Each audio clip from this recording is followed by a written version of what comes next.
Hello friends, तर आज आपण बनवूया लहान बाळासाठी कटलेट. मी माझ्या तेजसाठी बनवते आणि माझ्या मुलींसाठी बनवते, पण मोठेही याला खूप आवडीने खातात. तर अगोदर पोहे घेतले, भिजवले, मग हिरवा वाटाणा आणि बटाटा उकळून घेतला.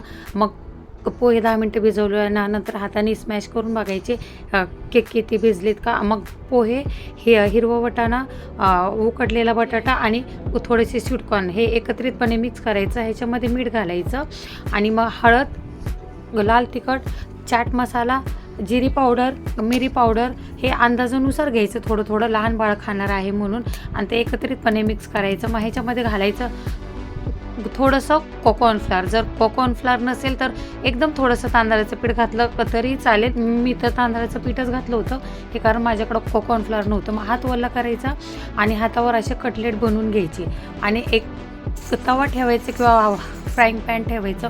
ह्याच्यामध्ये तेल घालायचं आणि ह्याच्यामध्ये हे कटलेट मंद आचेवर दोन्ही साईडने असे तळून घ्यायचे.